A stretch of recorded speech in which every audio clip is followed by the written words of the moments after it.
You need to control your child, she snapped, her voice slicing through the silent room like a whip. He's undisciplined, disrespectful, and frankly, embarrassing. That was the moment every parent dreads, the moment when your child looks at you, not for protection, not for answers, but just to understand why. Why a grown woman is attacking him in public. Why no one else is speaking up. Why being curious is suddenly a punishable offense. Before we go further, ask yourself something. What would you do if someone publicly humiliated your kid? Just for asking a question. Hit that like button if you've ever had to stand up for someone who couldn't defend themselves. And subscribe, because this story isn't about revenge. It's about raising a fighter. It started like any other HOA meeting.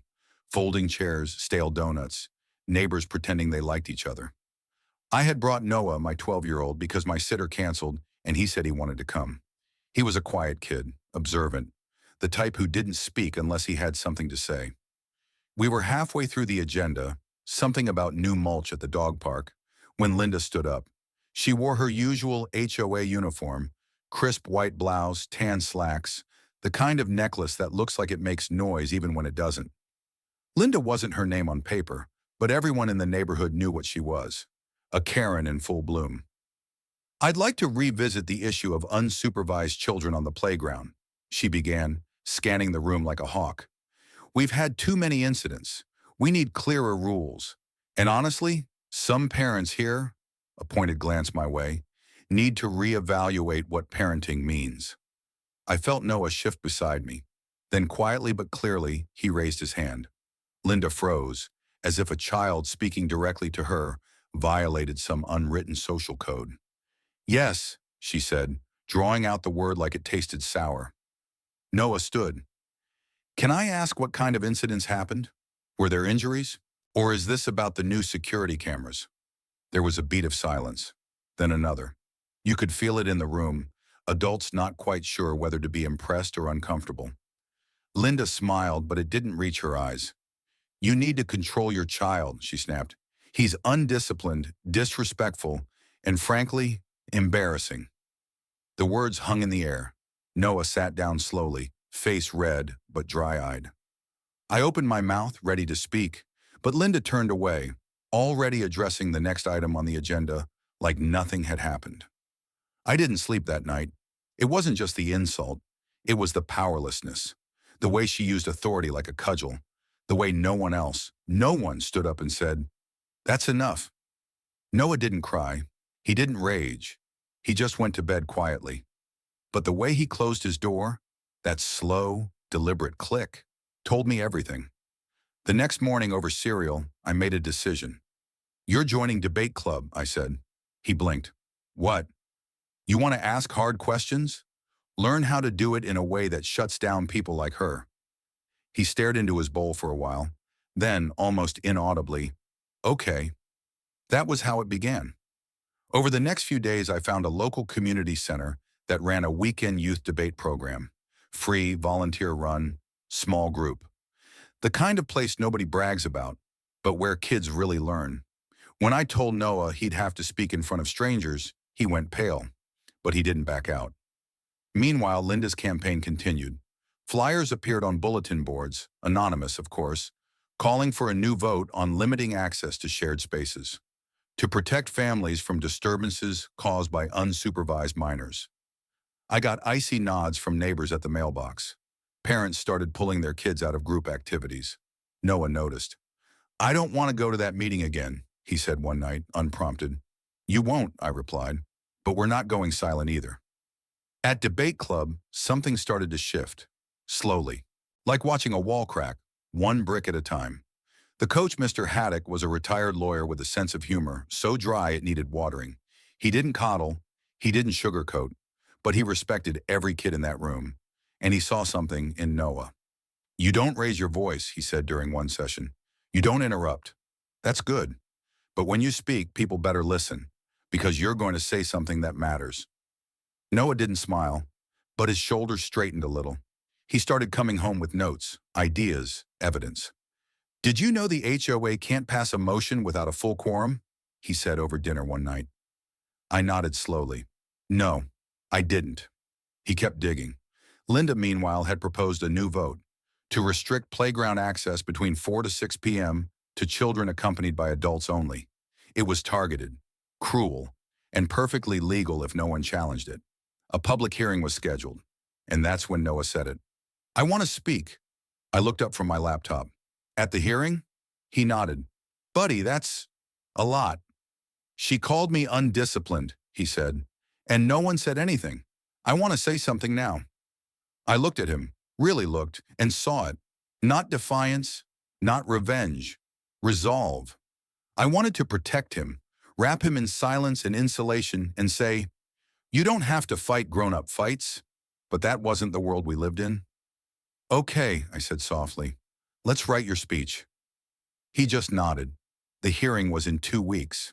Linda had no idea what was coming. The community center was already buzzing a week before the hearing. Linda, of course, had taken full advantage of the upcoming vote. Her version of campaigning looked less like neighborly engagement and more like passive-aggressive warfare. Laminated flyers appeared in mailboxes titled, Protect Our Spaces, Protect Our Standards, complete with grainy, zoomed-in photos of kids on the playground, none of them doing anything remotely wrong. One of the kids pictured was Noah. I didn't even know anyone was taking pictures, he said quietly, holding the flyer at arm's length. She doesn't need your permission, I said, taking it from him. Just your silence, which she's not getting anymore. Mr. Haddock doubled Noah's practice time that week. They met every evening at the community center, a modest building with flickering lights and mismatched chairs. Noah's delivery improved quickly, but it wasn't just about performance. It was about control, focus, ownership of voice. He'd rewritten his opening 3 times, each draft sharper than the last. By the third version, Mr. Haddock said, she won't know what hit her. Linda, meanwhile, was busy lining up supporters, HOA board members, parents who wanted to stay in her good graces. She hosted an informal discussion night at her home, a catered event with wine, cheese, and pre-printed handouts. Amanda, a board member and longtime resident, attended out of obligation. She stopped by my porch afterward. She's calling your son a liability, Amanda said, eyes tired. Says he's unstable and could be a danger to others. I clenched my jaw. Because he asked a question. Amanda nodded. She's turning the board against you. You need to be ready. Noah was already ahead of us. He'd printed graphs, research on child development, a comparison of playground rules from similar neighborhoods, bullet points on how arbitrary restrictions negatively affect community trust. He was 12. I stared at the printouts spread across our dining table. You don't have to do this, I told him again. You know that, right? Noah looked up. But I want to. That was the difference. Linda's campaign escalated in predictable ways. An anonymous complaint was filed about excessive noise near the playground at 5:17 p.m., the exact time Noah had walked by with his headphones on. Then came the text. From an unknown number, watch yourself. We take security seriously around here. I reported it to the police. They filed a report but couldn't trace it. Probably a burner, the officer said. Typical HOA bully tactic. We've seen it before. I didn't tell Noah, but that night I installed motion lights and repositioned the security cameras.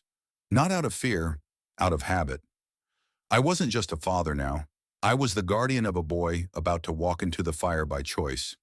2 days before the hearing, Amanda stopped by again. I shouldn't be telling you this, she said, but Linda's planning to stack the room. 5 speakers, all against you. Parents she's pressured. Some of them owe her favors. One's her dog groomer. Noah sat on the porch steps, listening quietly. When Amanda left, he turned to me. Do you think it'll matter? What? The truth? Do you think it's enough? I wanted to say yes. I wanted to lie. Instead, I said, it might not change everyone's mind, but it'll be heard, and that's more than most people get. He nodded slowly. The night before the hearing, we did one final run-through. Mr. Haddock came over for it. Noah stood in our living room, hands at his sides, shoulders square. When you're ready, Haddock said. Noah took a breath and began. Good evening. My name is Noah Daniels. I'm 12 years old and I live on Maple Drive. I'm not here because someone made me. I'm here because I care about the place I live, and I think I deserve to be part of the conversation. He went on for just under 4 minutes. Not a single stumble, not one filler word. He finished. Silence. Then Haddock exhaled slowly, the way a coach does when they know the work is done. That's not just a good speech, he said. That's a scalpel. Clean, precise, devastating. Noah sat down, expression unreadable, but I could see the pulse in his neck, fast and bright. He was scared, but he was ready. The next day was calm, too calm. Linda didn't post, didn't send any more flyers. She was holding her breath, saving it for the show. At 6:02 p.m. the next evening, we walked into the community center. It was packed. Folding chairs filled the room. Neighbors lined the walls. Linda stood at the front in a royal blue blazer, clipboard in hand, smiling like a queen preparing to knight herself. "Welcome, everyone," she said brightly. "Let's begin." Noah looked up at me once. I nodded. "Wait until they underestimate you," I whispered. "Then hit them with everything." He nodded, and we sat down. The hearing had begun. The first speaker was exactly what you'd expect. Middle-aged, well-dressed, with a tone like she was giving a TED Talk about the dangers of unsupervised adolescence. She spoke of community values, respect for order, and preserving peace. Her examples were vague, generic. Children misbehaving, noise levels rising, safety becoming a concern. No names, no incidents, just shadows shaped into arguments. Then came speaker number 2, a man who managed to combine false concern with barely concealed disdain. "I'm not saying every kid is a problem," he offered, "but some children," he didn't look at Noah, but he didn't have to, "just seem to lack guidance, and that becomes everyone's problem." Noah sat still, face blank, but his foot tapped under the table. A steady rhythm only I noticed. Speaker 3 was more aggressive. "We need rules, not exceptions," she said, waving a printout of the playground policy. "We're setting a dangerous precedent by allowing children to speak at these meetings. It opens the door to chaos." At that, I saw Amanda shift in her seat. Linda spoke next. She didn't use notes. She didn't need to. "Thank you, everyone, for your thoughts tonight," she began, with a practiced smile. "It's clear that our community is facing a troubling shift. We all value family. We want children to feel welcome. But recent incidents have raised legitimate concerns." She turned slightly, her eyes sweeping the room. "This is not about targeting anyone. It's about restoring standards." Then she paused just long enough for the silence to feel like a sentence. "And when parents refuse to take responsibility, the community must." She sat. Applause followed, polite but measured. No one clapped too loud. No one wanted to pick a side. Not yet. Then the moderator called the final speaker. "Noah Daniels." Every head turned. Noah stood, walked alone to the microphone, adjusted it with both hands, took one breath. "Good evening," he said. "My name is Noah. I'm 12. I've lived here for about a year, and I want to explain something." His voice wasn't loud, but it carried. "Last month I asked a question. I wanted to know what incidents had happened on the playground. I wasn't being rude. I wasn't trying to cause trouble. I just wanted to understand." He paused, then continued. "A grown-up told me I was undisciplined, that I was embarrassing, and no one said anything. I went home thinking I'd done something wrong." The room was still. "But then I started learning what discipline really means. It means staying calm when you're angry. It means preparing your arguments. It means speaking up when it would be easier to stay quiet." He reached into his pocket, pulled out a folded paper. "I'd like to share some things I found." He held up a chart. "This is a map of reported playground incidents in our neighborhood from the past year. 0 injuries, 2 noise complaints, both before 4 p.m. Then a second paper. This is a copy of our HOA charter. It says the community encourages youth participation, not just tolerates it, encourages." He looked up, directly at Linda. "I'm not here to disrespect anyone, but I won't apologize for asking questions."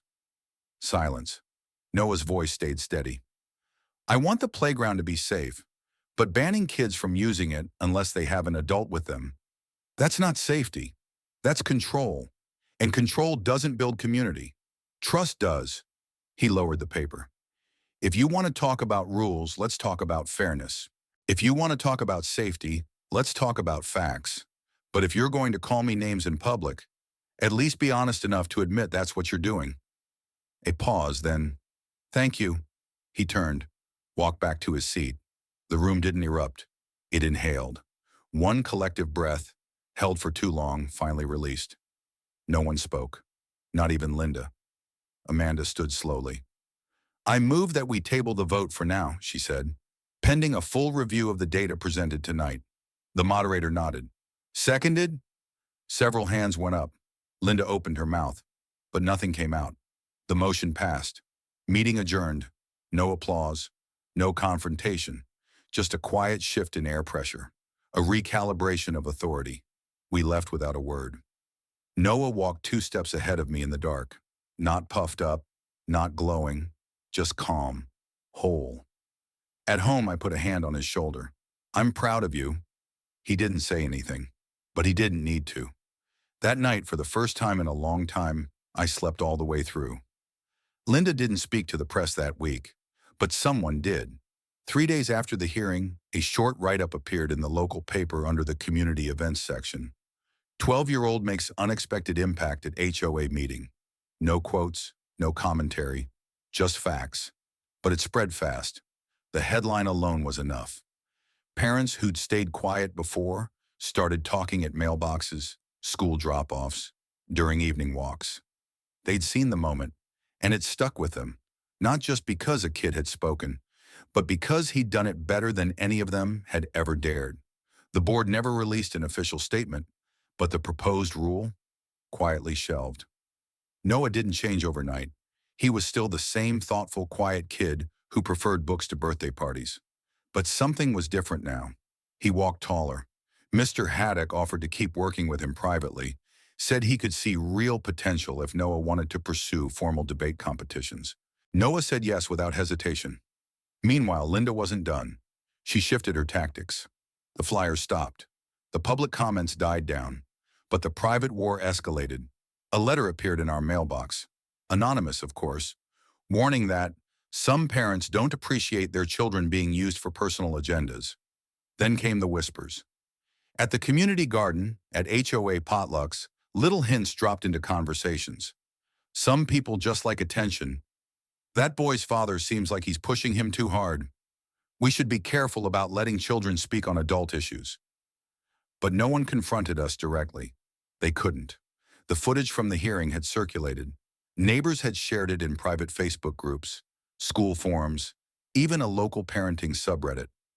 One user posted, "My daughter was afraid to speak up after getting corrected by that same woman. Watching Noah stand there, speak like that, I cried." Another wrote, "Not everyone's brave enough to challenge authority when they're 12. He is, and I'll never forget it." Noah didn't read the comments, but I did. I printed them, folded them into a manila folder, and left it on his desk. He never mentioned it. But one day I walked past his room and saw it open. He was reading. Meanwhile, Linda made her next move. She called a new hearing, not about playgrounds. This one was about decorum. To establish clearer boundaries for behavior at HOA meetings, including appropriate speaker qualifications and restrictions on age. Noah was being erased, on paper this time. I read the agenda twice, then a third time. It was thinly veiled, barely legal, but just legal enough. Amanda called that night. She's going to try to pass it. She doesn't care about winning a vote. She cares about rewriting the rules so she never has to deal with that kind of embarrassment again. We both knew what had to happen. "I'll speak," I said. Amanda paused. "You sure?" "She tried to shame my son. Now she wants to silence him. This time, I'm not sitting down." Noah didn't protest. When I told him about the new hearing, he didn't flinch, just nodded. "Will you let me write your opening?" he asked. I laughed. "Please do." He did, and it was sharp. The room was more crowded this time. News had spread. People wanted to see what Linda would do next, or what we would. Linda opened the hearing with her usual grace. Tight smile, professional tone, and just enough plausible deniability to keep her hands clean. "This isn't about silencing children," she said. It's about preserving the integrity of the forum, ensuring that meetings don't become platforms for personal stories or emotional appeals. She said that without irony. Then she nodded to the moderator. Public comments? I stood. My name is Eric Daniels. I live on Maple Drive. I'm a single father, and I'd like to talk about decorum. The room quieted. Last month, my son asked a question. He was called undisciplined. He responded by preparing, studying, and presenting an argument that many adults in this room agreed with. That's decorum. I held up a copy of the proposed rule change. This is fear. This is an adult who lost control of a narrative, now trying to legislate silence. Noah watched from the front row, arms crossed, face calm. I continued. I've worked in management for 15 years. I've seen ego destroy organizations faster than any financial crisis. Because once someone starts rewriting the rules to protect their pride, they stop serving the people they represent. I looked at Linda. I'm not here to fight with you. I'm here to remind you that community means listening, even when it's uncomfortable, especially then. I stepped back. There was no applause, but I didn't need it. Amanda stood next, and when she finished, she called for a vote. 4 board members rejected the proposal. 1 abstained. Linda didn't vote. The motion failed. Noah leaned back in his chair, folded his hands, and smiled. It was over. For now. A week after the vote, a sign quietly disappeared from the community board. It had advertised Linda's listening sessions, an initiative she launched months ago to strengthen neighborhood communication. No one mentioned its removal. No one asked about its return. Just like that, her voice faded from the foreground, but not from everywhere. I still saw her at the grocery store once, standing stiffly at the self-checkout. She didn't acknowledge me, just scanned her items with the kind of precision you'd expect from someone used to controlling every room she entered. Only now she didn't. Control was slipping. Amanda, now serving as interim board chair, began hosting open forums. Real ones. People showed up, not because they had complaints, but because they felt like their voices mattered again. One night she called and said simply, "Your kids shifted the culture." Noah didn't like the attention. He never wanted to be a symbol. But the truth was, his speech had given others permission to speak. Not just about playground rules, but about deeper frustrations, unfair citations, biased rule enforcement, the quiet, slow erosion of neighborly trust. Linda had ruled by intimidation for so long that people forgot what dialogue felt like. They were remembering now. But change isn't always clean. A new issue emerged: funding for a community upgrade. The old playground equipment needed replacing. The proposal included expanding the space, adding shade structures, even building a small stage for outdoor events. Linda opposed it. On paper, it was about budget concerns. But we all knew why. That playground had become symbolic, a battlefield she lost. She wasn't going to let it grow without resistance. A final hearing was scheduled, this one public, city-backed, and binding. Noah was asked to speak again. He hesitated. "I've already said my piece," he told me. "You don't have to say anything," I said. "But you should know. They asked for you." The night before the hearing, he disappeared into his room with a notebook. I didn't disturb him. The next evening, the city auditorium was packed. News cameras, reporters, residents from other neighborhoods came to watch. Linda sat near the front, perfectly poised, still trying to project command. The board presented the proposal. Amanda walked the room through the numbers, the grants secured, the donation pledges. Then the moderator opened the floor. Noah stood. No fanfare. No introduction. He stepped to the mic and unfolded a page. "This isn't about equipment," he began, "or budget, or even safety." His voice was calm, wiser than his age. "It's about whether this neighborhood wants to grow or go back to sleep." He paused, letting the silence settle. "I've lived here 1 year. In that time, I've seen how powerful one voice can be when people are willing to listen. I've also seen how loud silence can get when no one does." He scanned the room. "This playground isn't just for kids. It's where parents talk, where neighbors meet, where trust is built, not with words but with presence. If we're not willing to invest in that, then what are we even protecting?" A breath. "I'm 12. I shouldn't have to be the one saying this, but I will, because I care. Not just about slides and swings, about the people who live here, and the kind of place this can be. He folded the paper. Please vote yes, and sat down. The room didn't applaud.